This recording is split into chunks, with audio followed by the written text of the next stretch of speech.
Hello दोस्तों, कैसे हैं आप सभी के मैं आपके प्यारे चैनल द सक्सेस पॉइंट @ पे शानदार महत्वपूर्ण प्रश्नों पर एक बार फिर से आपका स्वागत करता हूं। समय हो चुका है भूगोल से संबंधित प्रश्नों का, क्योंकि सुबह के 11 बज चुके हैं।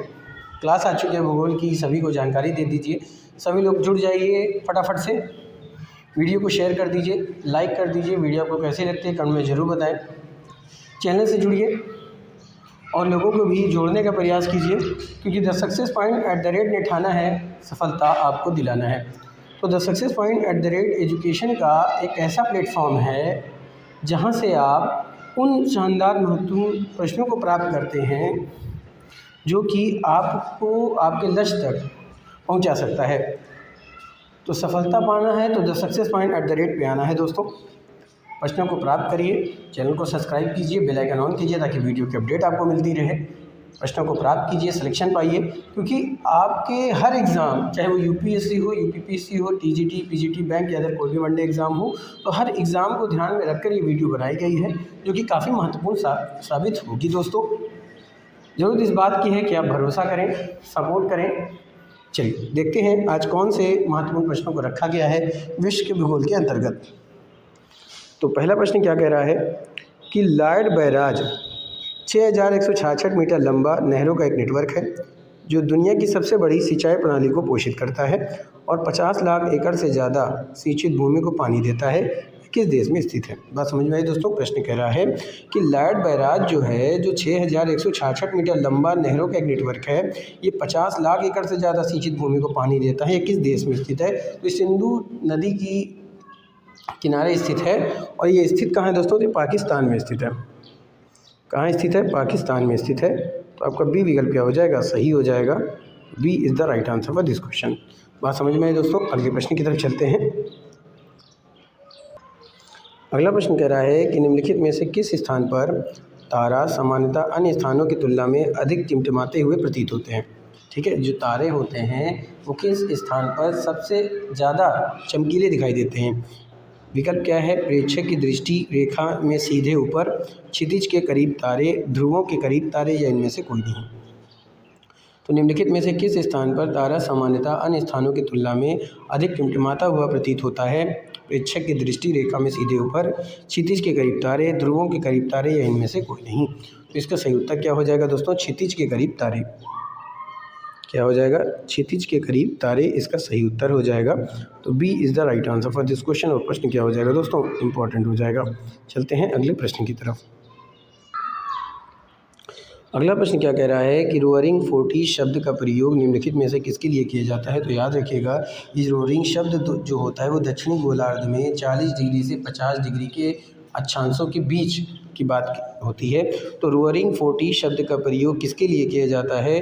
तो याद रखिएगा, फिर से रिपीट कर रहा हूँ, ये दक्षिणी गोलार्ध में 40 से 50 डिग्री अक्षांशों के बीच चलने वाली पश्चिमी हवाएं होती हैं। तो आपका विकल्प क्या हो जाएगा? पश्चिमी हवाएं, यानी कि ए विकल्प आपका सही हो जाएगा दोस्तों। तो A is the right answer for this question. और ये क्या हो जाएगा? इंपॉर्टेंट हो जाएगा। अगले प्रश्न को देखते हैं। अगला प्रश्न कह रहा है कि वह प्रक्रिया क्या कहलाती है जिसमें नदी अपने पुराने नदी चैनल को छोड़ देती है और एक नया चैनल बनाती है? बात ध्यान से समझिएगा दोस्तों। वह प्रक्रिया क्या कहलाती है जिसमें नदी अपना पुराना नदी चैनल को छोड़ देती है और एक नया चैनल बनाती है? विकल्प क्या है? घर्षण। देखिए, तीनों में घर्षण दे रहा है, चौथा संचारण दे रहा है। तो देखिए, फिलहाल तो ये चारों ही गलत है। उत्तर क्या हो जाएगा? इनमें से कोई नहीं। क्या हो जाएगा दोस्तों? कोई नहीं। इनमें से कोई नहीं।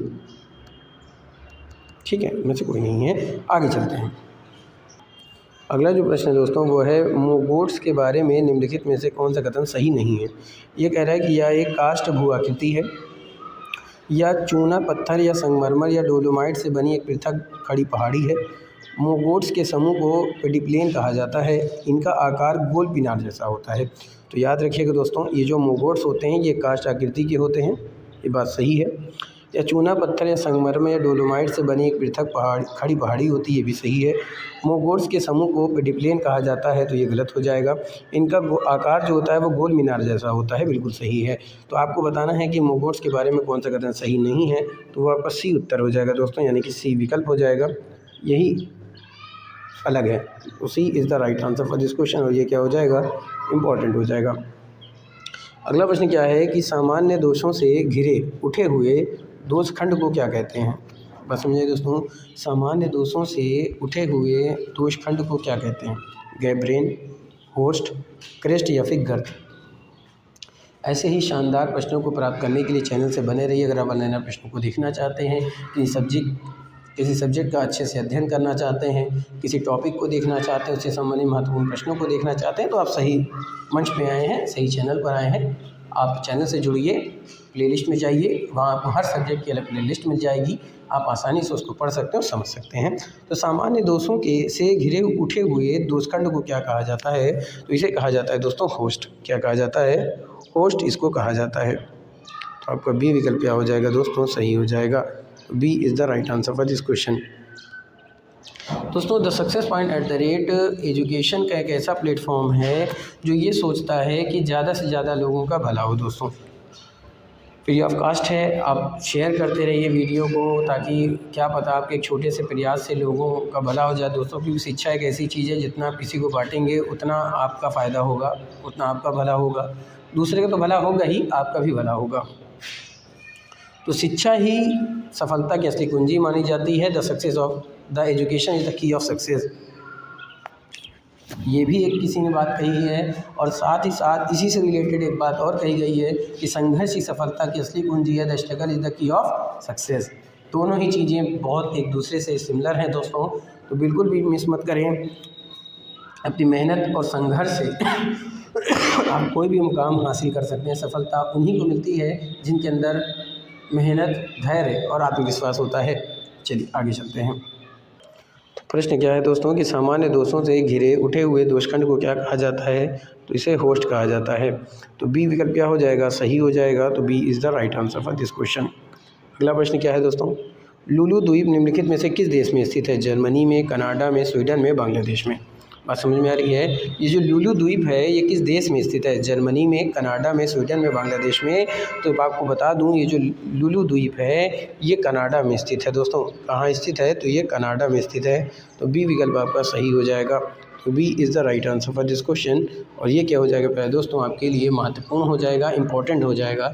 आपके किसी भी कॉम्पिटिटिव एग्जाम में, चाहे वो यूपीएससी हो, यूपीपीएससी हो, टीजीटी, पीजीटी, बैंक या अदर कोई भी वनडे एग्ज़ाम हो, तो उन सभी के लिए काफ़ी महत्वपूर्ण साबित होगा। चलिए आगे देखते हैं। अगला प्रश्न क्या है दोस्तों, अल्जीरिया के उत्तर में कौन सा सागर स्थित है। काला सागर, एड्रियाटिक सागर, भूमध्य सागर या फिर एजियन सागर। तो आपको बता दूं अल्जीरिया के उत्तर में कौन सा सागर पड़ता है। तो अल्जीरिया के उत्तर में भूमध्य सागर पड़ता है। तो अल्जीरिया के उत्तर में कौन सा सागर है, तो भूमध्य सागर। तो सी विकल्प क्या हो जाएगा, यहाँ पे सही हो जाएगा। तो C is the right answer for this question. और प्रश्न क्या हो जाएगा, इंपॉर्टेंट हो जाएगा। अगला प्रश्न क्या है, कांटो मैदान निम्नलिखित में से किस देश में स्थित है। सऊदी अरब, भारत, जापान, चीन। कांटो के मैदान की हम बात कर लें दोस्तों, तो कांटो का मैदान जापान का सबसे बड़ा मैदान माना जाता है। तो आपका उत्तर क्या हो जाएगा, जापान। तो सी विकल्प यहाँ पे सही हो जाएगा। तो C is the right answer for this question. चलते हैं अगले महत्वपूर्ण प्रश्न की तरफ। अगला प्रश्न क्या है दोस्तों कि उष्णकटिबंधीय उच्च दबाव बेल्ट को और किस नाम से जाना जाता है। डोल्ड्रक्स, रोअरिंग फोर्टीज, फ्यूरियस फिफ्टीज या हार्श लैटिट्यूड्स। तो याद रखिएगा दोस्तों, ये जो उष्णकटिबंधीय उच्च दबाव क्षेत्र होते हैं इसे हार्श लैटिट्यूड्स कहा जाता है। क्या कहा जाता है, हार्श लैटिट्यूड्स कहा जाता है। तो आपका डी विकल्प क्या हो जाएगा, सही हो जाएगा। तो D is the right answer for this question. और प्रश्न इंपॉर्टेंट होगा। अगला प्रश्न कह रहा है कि पृथ्वी के घूमने से हवाओं की दिशा पर पड़ने वाले प्रभाव को क्या कहते हैं। ध्यान से समझिएगा दोस्तों, पृथ्वी के घूमने से हवाओं की दिशाओं पर जो प्रभाव पड़ता है उसे किस नाम से जाना जाता है। विकल्प कह रहा है कि दबाव प्रवणता प्रभाव, कोरियलिस प्रभाव, घर्षण प्रभाव या फिर अभिकेंद्रीय प्रभाव। दोस्तों जो समझ में आ रही है, तो पृथ्वी के घूमने से हवाओं की दिशाओं पर जो दबाव पड़ता है उसे कहते हैं कोरियलिस इफेक्ट।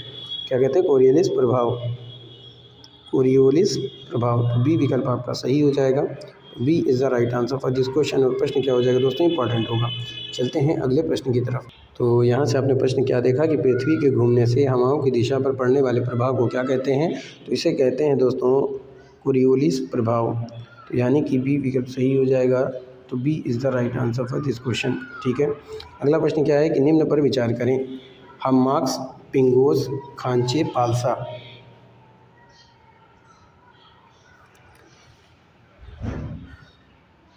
आपको नीचे दिए गए कूट के आधार पर उत्तर का चयन करना, फिर आप इसमें से बताइए कि हमाक्स, पिंगोस, खांचे, पालसा कौन सी क्रियोजोनिक भू आकृति है? कौन सी क्रियोजोनिक भू आकृति है? तो याद रखिएगा, हमाक्स क्रियोजेनिक है, पिंगोस क्रियोजेनिक है, खांचे ये गलत हो जाएगा और पालसा होगा। यानी 1, 2, 4 जिसमें होगा वही आपका आंसर होगा। आइए देखते हैं। ये रहा प्यारे दोस्तों, तो सी विकल्प में दे रहा है 1, 2 और 4, तो सी विकल्प आपका सही हो जाएगा। तो C is the right answer for this question. ठीक है दोस्तों, अगले प्रश्न को देखते हैं। तो स्ट्रेथ के बारे में निम्नलिखित में से कौन सा कथन सही है? पहला कह रहा है यह 2 अपेक्षाकृत समतल क्षेत्रों को अलग करने वाली एक खड़ी ढलान या चट्टान है। दूसरा कह रहा है कि यह 2 अभिसरित या संगम नदियों के बीच की भूमि है, या एक सीढ़ी नुमा मंच है, या एक बड़ी घाटी है। इसका सही उत्तर क्या होगा दोस्तों कि स्ट्रेथ के बारे में कौन सा कथन सही है? तो अगर हम बात करें कि यह 2 अपेक्षाकृत समतल क्षेत्रों को अलग करने वाली एक खाड़ी या ढलान या चट्टान है, तो ये गलत हो जाएगा। यह 2 अभिसरित या संगम नदियों के बीच की भूमि है, तो ये भी गलत हो जाएगा। या एक सीढ़ी नुमा मंच है, ये भी गलत हो जाएगा। तो सही क्या है कि यह एक बड़ी घाटी है, यह एक बड़ी घाटी है। तो डी विकल्प आपका सही हो जाएगा। तो D is the right answer for this question. और प्रश्न क्या होगा प्यारे दोस्तों, इंपॉर्टेंट हो जाएगा। चलते हैं अगले महत्वपूर्ण प्रश्न की तरफ। अगला प्रश्न पूछ रहा है कि निम्नलिखित में से कौन सा तटीय शहर और उसका स्थान सही ढंग से सुमेलित नहीं है? ठीक है दोस्तों, एक तरफ शहर दिया हुआ है, एक तरफ उसका स्थान दिया हुआ है। आपको बताना है कि कौन सही सुमेलित नहीं है। तो अगर हम बात करें नापाली तट, तो हवाई ये सही है। सिंग टेरे इटली सही है। लोफोटेन द्वीप स्वीडन, तो ये गलत हो जाएगा कि ये नॉर्वे में स्थित है। दोस्तों ये कहाँ स्थित है? तो ये नॉर्वे में स्थित है। ठीक है।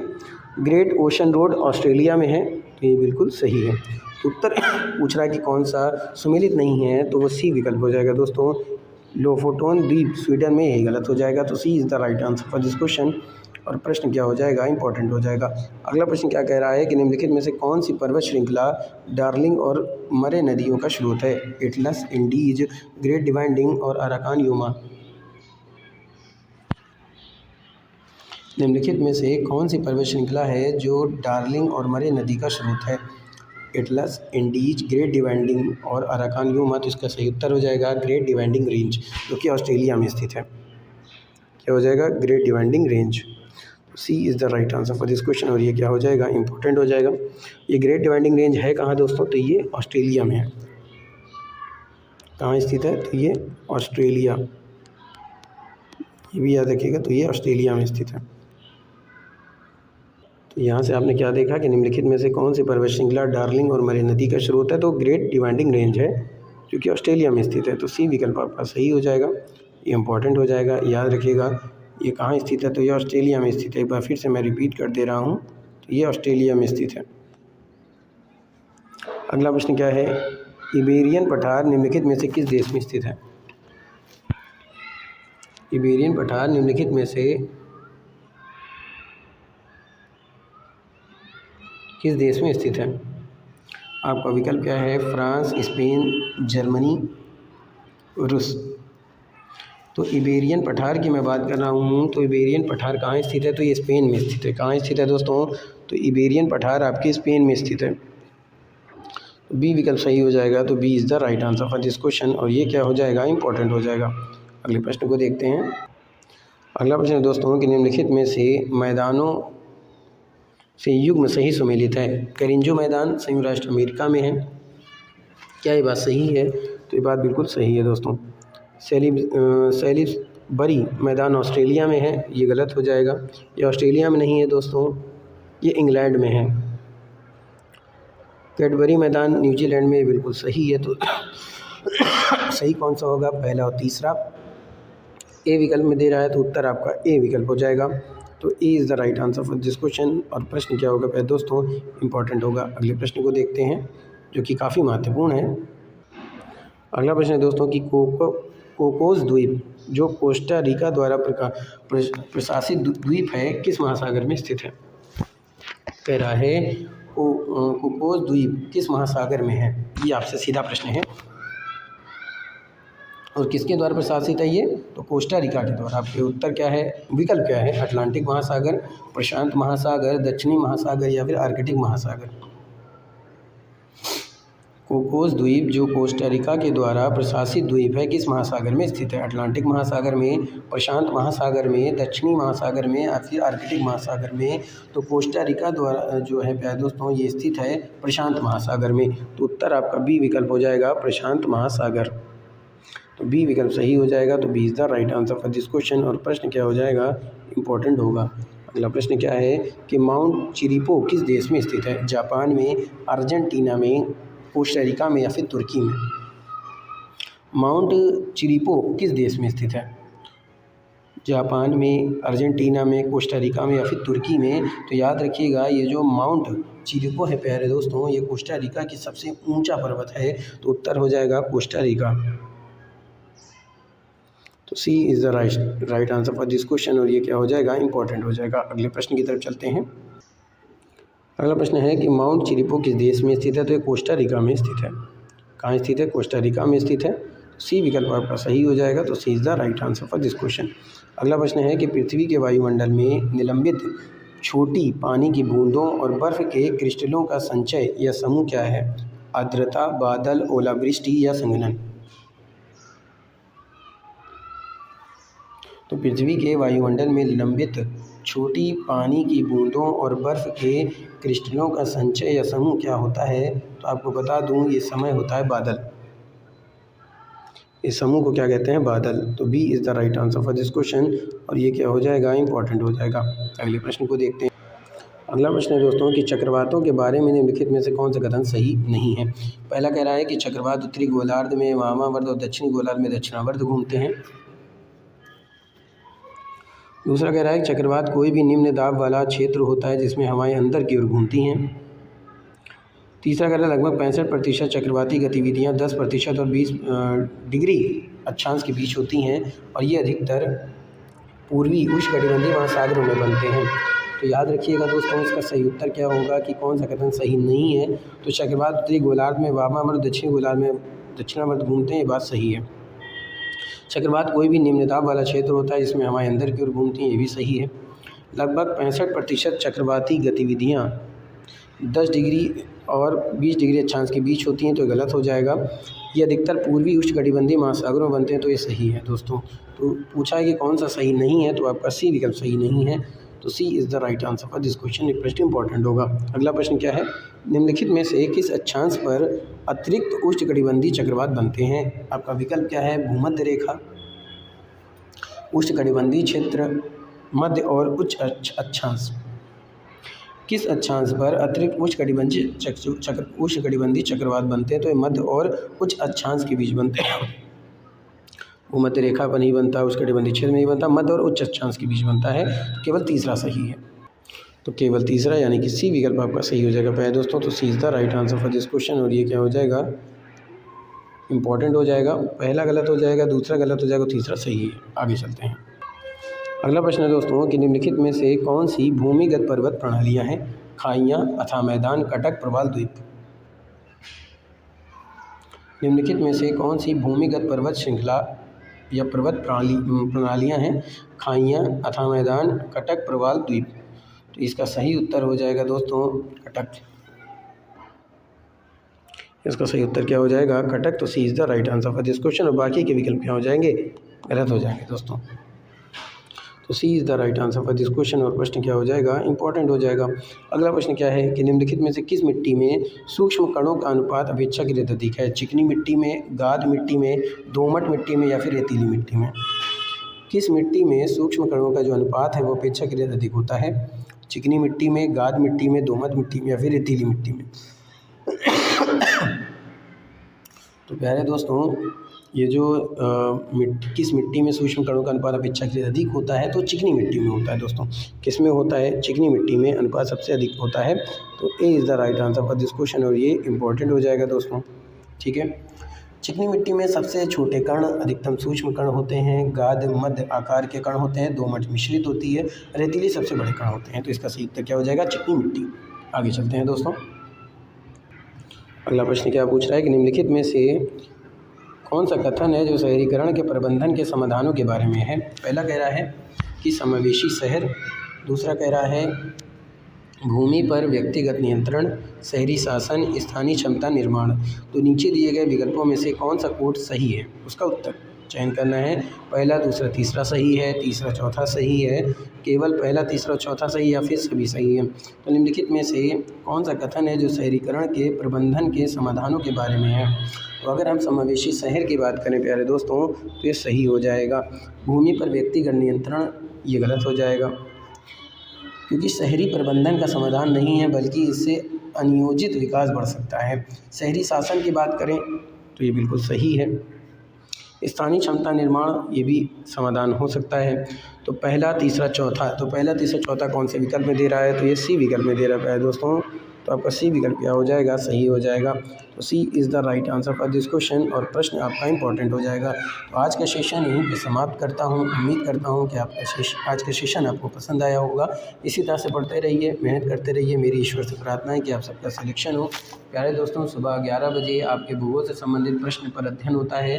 दोपहर 2 बजे भारतीय संविधान राज्य व्यवस्था से, और रात के 8:05 पर हिस्ट्री से संबंधित प्रश्नों पर हमारा डिस्कशन चलता है। तो तीनों क्लासों को बिल्कुल मिस मत करें दोस्तों। जुड़िए और लोगों को भी इन्फॉर्म करिए, क्योंकि यही वो मंच है जहाँ से आप सिलेक्शन पा सकते हैं दोस्तों। फिर मिलेंगे। Thank you, wish you all the best.